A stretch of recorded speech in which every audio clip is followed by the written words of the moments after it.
شنو السياق التاريخي ديال الحرب والصراع بين المغرب والجزائر، وكيفاش انطلقت حرب الرمال بين البلدين، وشنو النتائج ديال هاد الحرب، وعلاش الجزائر مازال كدعم البوليساريو، وشكون المستفيد من هاد الازمه بين المغرب والجزائر. فهادشي اللي غنشوفو في هاد الفيديو.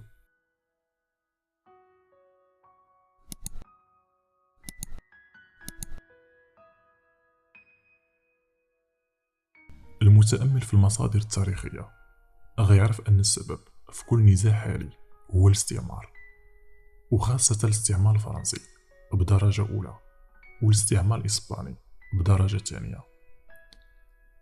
وربما غتسالوا علاش الاستعمار الفرنسي بدرجه اولى، فالجواب هو ان الاستعمار الفرنسي شمل المنطقه الحدوديه بين المغرب والجزائر.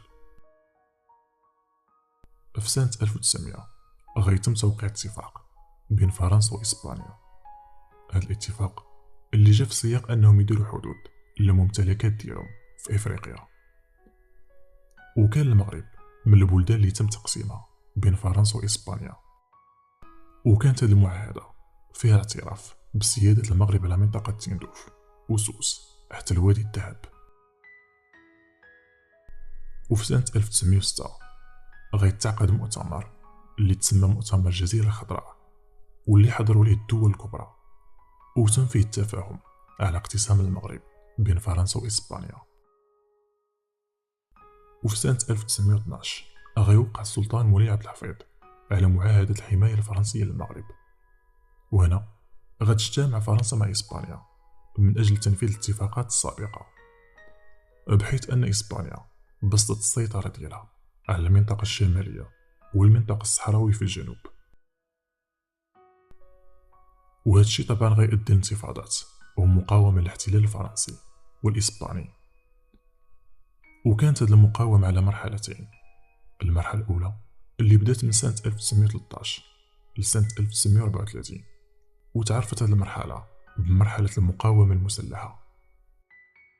ومرحلة ثانية بدات من سنة 1934 لسنة 1956، وتعرفت هاد المرحلة بمرحلة المقاومة السياسية. في سنة 1956 غياخد المغرب الاستقلال، وبدا المغرب كيسترجع الأراضي ديالو من أجل استكمال الوحدة الترابية.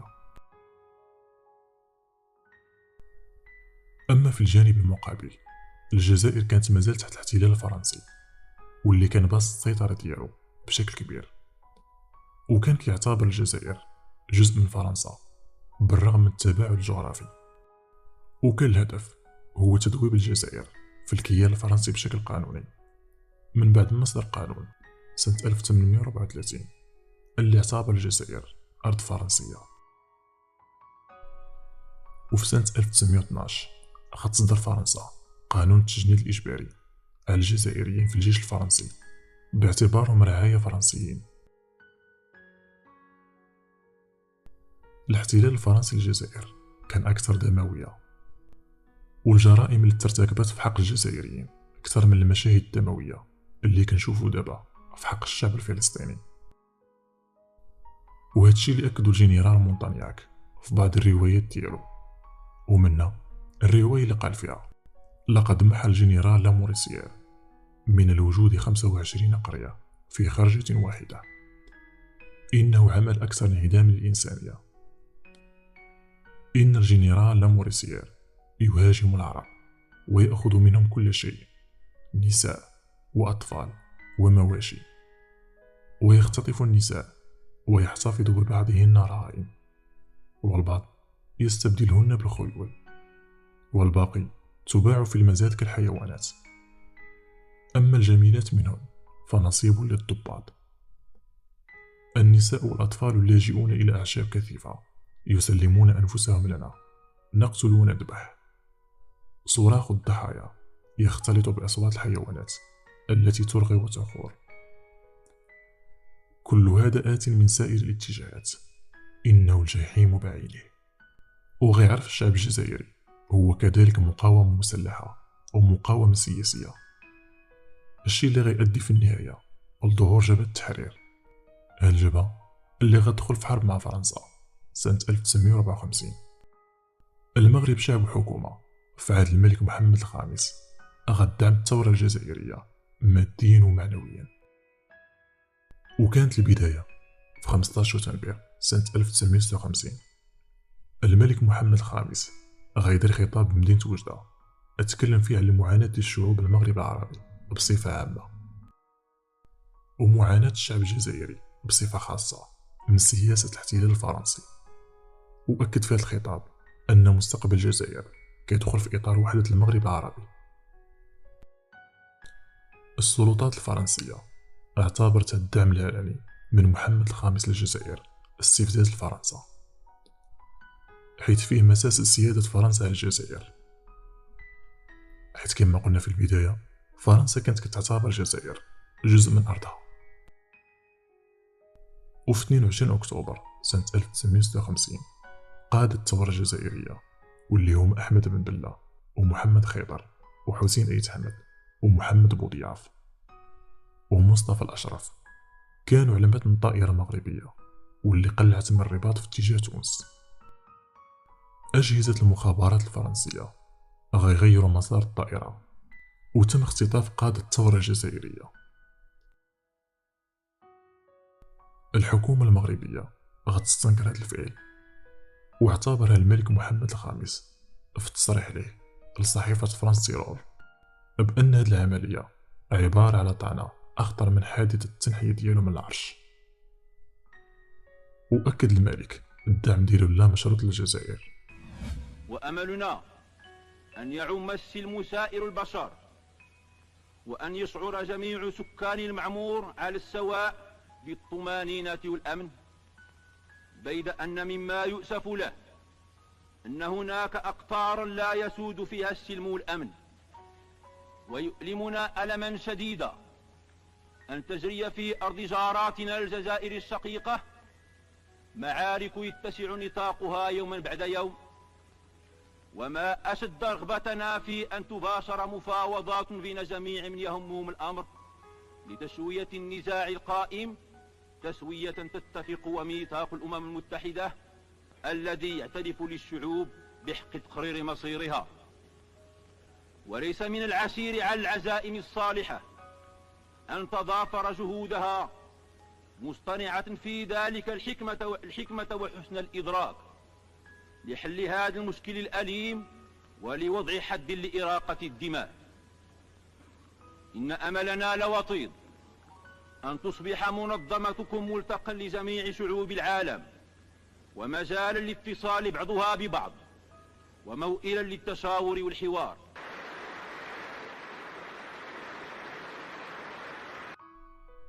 الملك محمد الخامس ما غيتقتصرش الدعم ديالو على إعلان النصر للجزائر فقط، وإنما حتى بالفعل. فالملك غيأمر بفتح الحدود في وجه المجاهدين، واعتبر الأراضي المغربية ميدان للتدريب ديال الجنود الجزائريين. وكان السلاح كيدوز من المغرب للجزائر عن طريق صناديق الخضر والفواكه، وحتى من الأواني ديال الفخار كانت كتعمر بالأسلحة الفاس وكيتم تهريبها للجزائر. وفتح الملك محمد الخامس المجال من أجل التطوع لدعم الثورة الجزائرية من طرف المواطنين المغاربة. وأسس الملك محمد الخامس أماكن طبية خاصة بالمصابين الجزائريين، الشيء اللي خلى فرنسا تقدم شكوى رسمية لمجلس الأمن الدولي، حيث اعتبرت مساندة المغرب للجزائر بمثابة مساس السيادة والأمن ديالها. ومع إصرار الملك محمد الخامس على دعم الثورة الجزائرية، فرنسا في سنة 1957 غتقترح على المغرب الدخول في مفاوضات من أجل حل مشكل المستعمرتين تندوف وبشار. لكن الرد كان صاعق وكان بمثابة صفعة في وجه الحكومة الفرنسية، بحيث أن الملك رفض هذه المساومة وقال بأن مشكل الحدود غيتم الحل ديالو مع الجزائر ملي غتاخد الاستقلال ديالها. في هذه الفترة كان بإمكان المغرب يسترجع تندوف وبشار ويرسم الحدود ديالو، وما كناش غنشوفو شي حاجة سميتها البوليساريو. وكان المغرب غيستكمل الوحدة الترابية ديالو ويرجع حتى سبتو بنيليا. لكن المبادئ والجوار والأخوة والرابطة الدينية خلات الملك محمد الخامس ما يديرش طعنة في ظهر الثورة الجزائرية، ويكون ثابت في الموقف ديالو رغم الإغراء من الجانب الفرنسي، ويعتبر الجزائر أرض محتلة من طرف فرنسا، وأن من حقها الاستقلال، وأنها ماشي جزء من فرنسا كيف ما كيقولوا الفرنسيين. وفي سنة 1960 الملك محمد الخامس غيستقبل وفد جزائري، وعلى رأسهم رئيس الحكومة الجزائرية المؤقتة فرحات عباس. وتشكى هذا الوفد من المضايقات ديال القنصليين الفرنسيين في وجدة وبوعرفة، الشيء اللي خلى الملك محمد الخامس يسد القنصليتين مباشرة. هذا الشيء خلى فرحات عباس يصرح ويقول: إن الجزائر هي المغرب، وإن تضامننا أبدي. في 6 يوليوز سنة 1961 غيتم توقيع اتفاق بين الملك المغرب وفرحات عباس، اعترفت به الجزائر بوجود مشاكل حدودية بين المغرب والجزائر، وأنه لا بد من الدخول في مفاوضات من أجل حل المشكل مباشرة من بعد استقلال الجزائر. ومن بعد عام، أي سنة 1962، الجزائر من بعد كفاح طويل وبدعم لا مشروط من المغرب غتاخد الاستقلال ديالها، وغيفرحوا المغاربة والجزائريين بهذه المناسبة واللي هي استقلال الجزائر. لحد الآن أمور غادا مزيان، لكن في سنة 1963 الرئيس الجزائري أحمد بن بلة غيدير خطاب أكد فيه على وحدة التراب الجزائري، وأن الجزائر ما غتسمحش في الشبر تحرر دماء الشهداء. وممكن نقولوا بأن هذا الخطاب هو بداية المشكل بين المغرب والجزائر، حيث فيه إشارة لتنصل الحكومة الجزائرية من اتفاق سنة 1961 المتعلق بحل مشكل الحدود. وهادشي اللي غيبان من بعد ما مشى الملك الحسن الثاني للجزائر وتلاقى مع الرئيس أحمد بن بلة. هذا اللقاء اللي غيذكر فيه الملك الحسن الثاني الرئيس الجزائري بالاتفاق السابق، لكن أحمد بن بلة أطلب من الحسن الثاني يأجل هذا الملف حتى يتم استكمال بناء مؤسسات الدولة الجزائرية. وبدعم من الإعلام المصري الناصري المعادي للأنظمة الملكية، الجزائر في هذه الفترة غتسوق فكرة واللي المفاد ديالها أن المغرب عنده نية توسعية، والمقصود أن المغرب غيتوسع على حساب الجزائر من خلال الحصول على تندوف بشار، واللي في الأصل كانت تابعة للسيادة المغربية حسب اتفاق 1900 واللي كان بين فرنسا وإسبانيا. في 8 أكتوبر سنة 1963 عناصر جزائرية غتستهدف منطقة حاسة بيضاء وغتشن هجوم غيؤدي لمقتل جنود مغاربة. ومن بعد هذه العملية المغرب غيرسل وفد الجزائر باش يستفسر على الخلفيات ديال هذا الهجوم، إلا أن الطرف الجزائري غيتجاه الوفد المغربي وغيتسد باب الحوار. وهنا غتبدا الحرب بين المغرب والجزائر. هاد الحرب تسمات بحرب الرمال واللي كانت في سنة 1963. الجيش الجزائري غيدخل هاد الحرب بجيش مكون من مقاتلي جبهة التحرير بالإضافة ل 686 من مقاتلي كوبا و1000 جندي مصري بالإضافة للأسلحة والطائرات. أما الجيش المغربي فكان جيش نظامي بقيادة البطل إدريس بن عمر، وقدر الجيش المغربي يسترجع منطقة حاسة بيضاء، وقربت القوات المغربية من تندوف، الشيء اللي خلى الرئيس الجزائري يطلب الدعم من جمال عبد الناصر، هذا الأخير اللي رسل قوة عسكرية من بينهم الرئيس السابق حسني مبارك، واللي غيكون أسير في هذه الحرب من بعد ما كان كيدير مهمة استطلاعية بالمروحية فوق الحدود. واستمرت الحرب الأيام وحقق فيها المغرب انتصار ساحق، الشيء اللي خلى الرئيس أحمد بن بلة يعبر عن الخسارة بكلمة حقرونا. كلمة سعد درجة، حقرونا يا إخواني، حقرونا.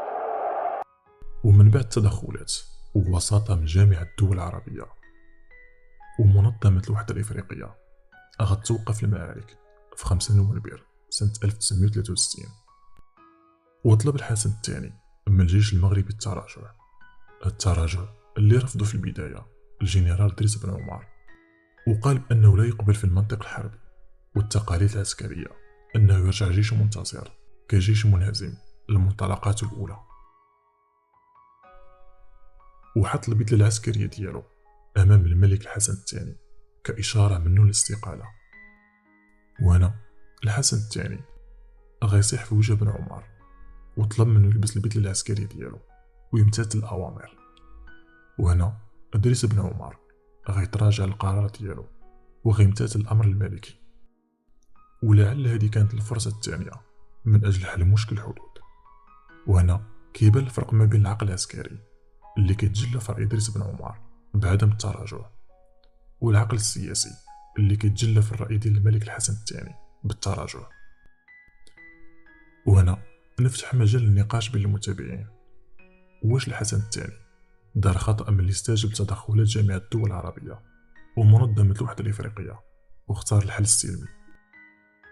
واش كان بإمكاننا نحلو مشكل الحدود لو اتبعنا كلام إدريس بن عمر في عدم التراجع، وخاصة أن الجيش المغربي كان منتصر في هذه المعركة؟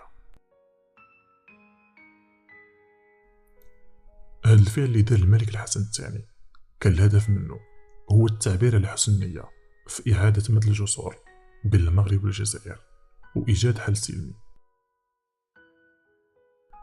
وفي 20 فبراير سنة 1964 غيتم توقيع اتفاق نهائي لإطلاق النار ونهاية الحرب، لكن للأسف ما كانش النهاية الحقيقية للصراع بين المغرب والجزائر كيف ما غنشوفو من بعد.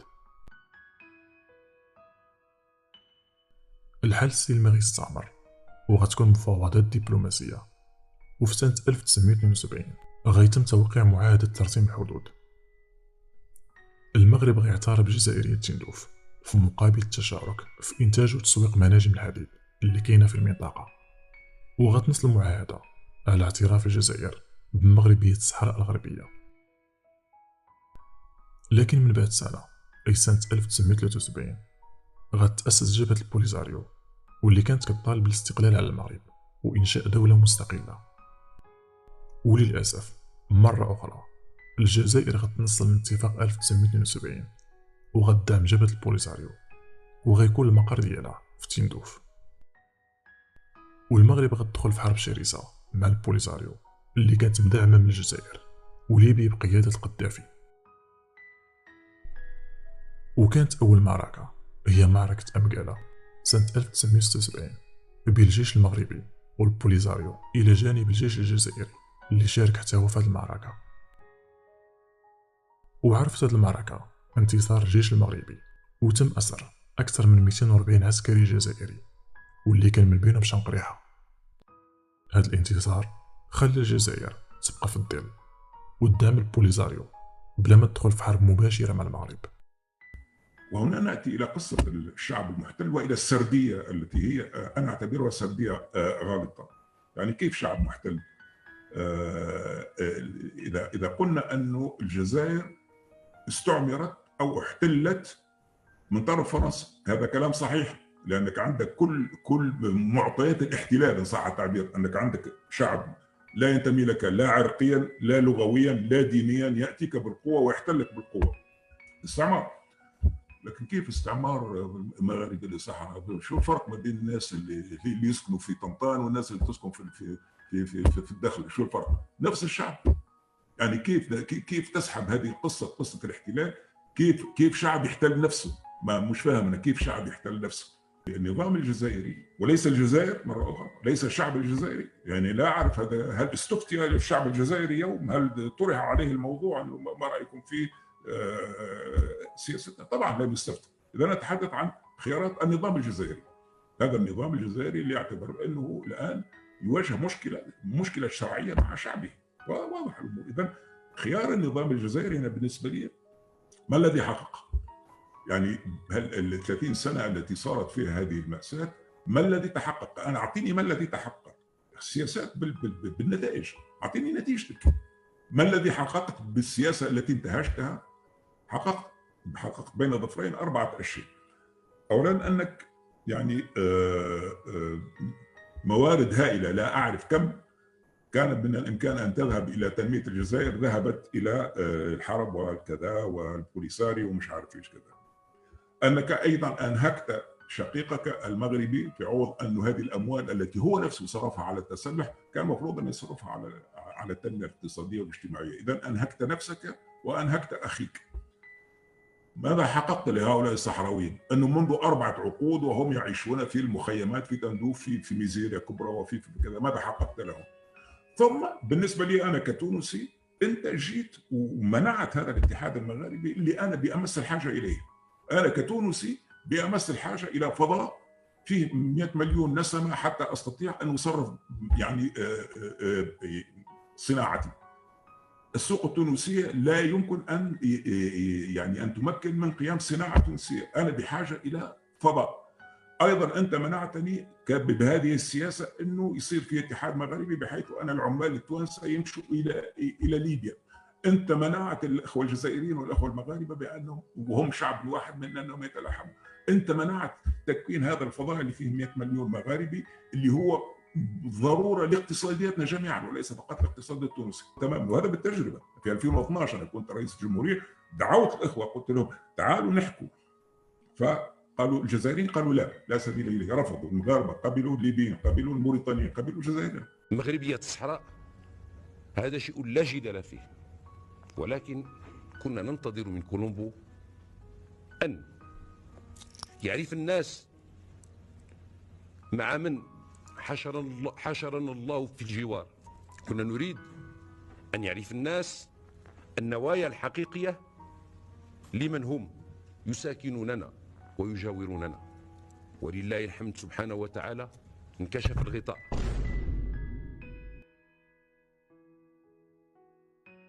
وفي سنة 1975 الجزائر غطرت آلاف المغاربة اللي كانوا مقيمين بالجزائر. أما الحرب بين المغرب والبوليزاريو فغتستمر حتى لسنة 1991 فين غيتم وقف إطلاق النار. وكيف قلت من قبل، الحرب بين المغرب والجزائر ما سالتش، وخا المفهوم ديال الحرب الحقيقي غيتبدل وغيتحول لحرب أخرى واللي هي عبارة عن استفزازات واللي كانت من الطرف الجزائري. في سنة 2001 الأمم المتحدة غدير مشروع حكم ذاتي في المنطقة، لكن الجزائر غتعترض. وفي سنة 2003 المغرب غيأكد الموقف ديالو وبأن الحل الواقعي هو حكم ذاتي في الصحراء الغربية في إطار السيادة المغربية. ومن بعد سنة، أي سنة 2004، الرئيس الجزائري عبد العزيز بوتفليقة غيرسل رسالة لزعيم البوليساريو محمد عبد العزيز كيأكد فيها دعم الجزائر للبوليساريو. وفي نفس السنة الجزائر غتقطع العلاقات الدبلوماسية مع المغرب. وفي 2015 الملك محمد السادس غيرسل برقية التهنئة بمناسبة احتفال الجزائر بالذكرى 60 لاندلاع ثورة تحرير الاستعمار، وفيها دعوة لبوتفليقة من أجل إرجاع العلاقات وبناء اتحاد المغرب العربي، الشيء اللي كيدل على اليد الممدودة من طرف المغرب من أجل تحقيق السلام والاتحاد والازدهار في المنطقة. وفي المقابل كنشوفوا تعنت الطرف الجزائري، الشيء اللي تسبب في خلق أزمة بهذه المنطقة. في 2020 البوليساريو غيسدوا معبر الكركارات، الشيء اللي خلى القوات المسلحة الملكية المغربية تتدخل وتحل هذا المعبر اللي كيؤدي لموريتانيا، واللي من خلاله كيتم نقل وتوزيع السلاح، وغيدير المغرب حزام أمني في المنطقة من أجل حماية السلاح والأشخاص اللي كيدوزوا من هذا المعبر. وفي سنة 2021 الجزائر غتقطع العلاقة مع المغرب.